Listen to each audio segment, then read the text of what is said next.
that strengthen the case for investing into the rail between here and Chicago? I think so. And I say that for this reason. The money we're asking for from the feds right now is to fund the next study, and that will validate its economic viability. It will say, among other things, if we build this, can we pay for it once it's built from an operating standpoint? And that's where all the other inputs begin to fall into place as considerations. The intermodal offering that you just mentioned is one. The Fort to Port and the Hoosier Heartland corridors that we're building on the highway side that will be completed in 2012 and 2013. And many areas of Indiana will literally parallel the southern route of the rail. So you have not competing, but I think complementary means by which to move freight and produce, and not only passengers and those kinds of things, but the ability to hand off those between one mode of transportation and the other is significantly enhanced. Is there anything further that citizens need to do? I mean, it sounds like Governor Daniels is on board with this. It sounds like it's all systems are go. Well, I would say it's a go to this. We're making an application. We're asking for money. We want to fund the study. The study is required by the federal government. When complete, if it validates the southern route, as we would expect that it would, and it would also validate that it's economically viable. And those are two, the latter being the most important, that it can sustain itself if it were built. Then the real challenge becomes for everybody, taxpayers, cities, INDOT, whoever else has to come to the table, is finding a means to fund it. Right now, I would estimate, or my experts estimate, that this could cost upwards of $2 billion to build in about $2010. That's a lot of money, and you got to be able to find a means to fund it. Yes. Thank you very much. And I'm with Mayor Berger from Lima, Ohio. Right. Where does Lima go from here? Well, we've been very interested in this whole issue of reestablishing passenger rail for 20 years, ever since the Amtrak was moved off the line by then Conrail.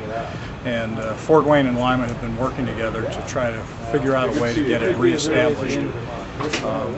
We've recognized for a long time that this issue about the northern route or the southern route was very important, and it had to get solved. And it's really the first issue to be solved is the routing. So hearing today that the governor has made the decision to move forward with an application, I think is really good news for everybody in Lima and Fort Wayne. We can't move forward unless, in fact, Fort Wayne is the designated route, and it's already a part of the Ohio Hub Plan for the route to come through Fort Wayne to Lima to Columbus and on over to Pittsburgh. It adds, if you are able to find the Ohio Hub Plan, you'll see that there's explicit reference to the economic benefit that happens. There's a real bounce, positive bounce that happens once you add the Lima, Fort Wayne, Columbus route, because of all the people that want to get to Chicago from Columbus and the eastern side of Ohio. So I think that we're going to continue to obviously support what's going on here in Fort Wayne, and we've been assured by everybody here in Fort Wayne that they're supporting what's going on in Ohio. So I think that partnership works for everybody. Okay, thank you for your time. All right. I appreciate it. Good to see you.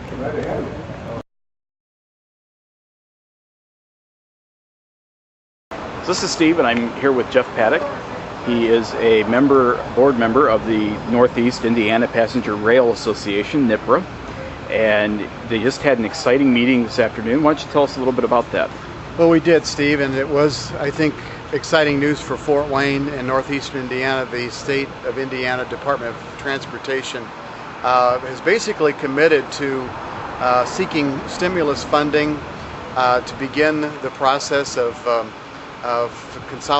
consolidating and solidifying, I guess I should say, the Indiana Rail Plan, which we still believe will include Fort Wayne, and also to begin the process of connecting many cities through high-speed rail. Specifically, the commissioner told us that the governor would send a letter of intent in by July 10th, which is tomorrow, and which is the due date that Indiana will be applying for some of the stimulus money.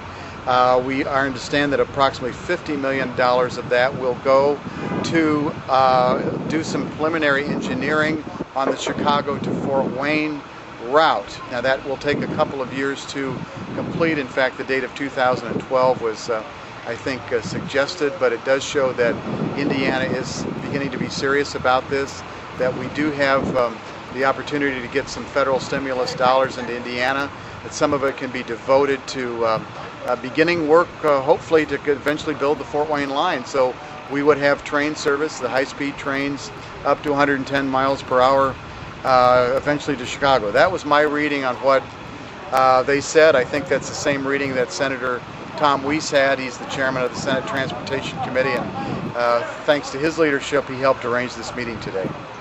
And it's about a little bit more than just hopping on the train to Chicago or to Cleveland.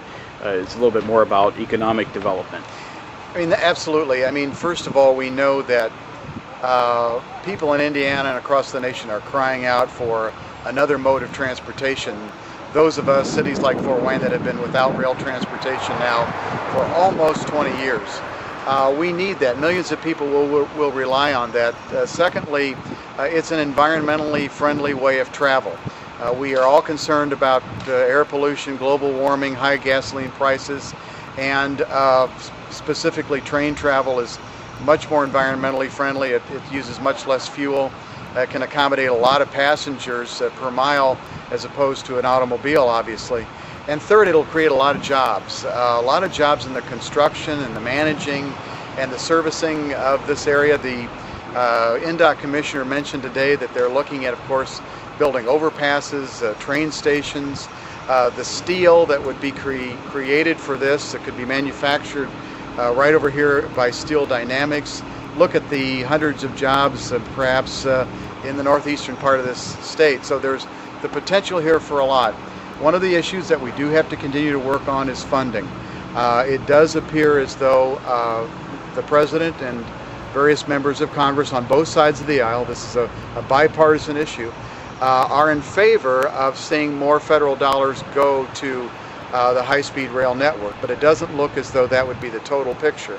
And I could foresee something like the interstate highway system of 50 years ago, where the states have to come up with a match of 15 or 20% or so. So we'll have to examine that. Where would that come from?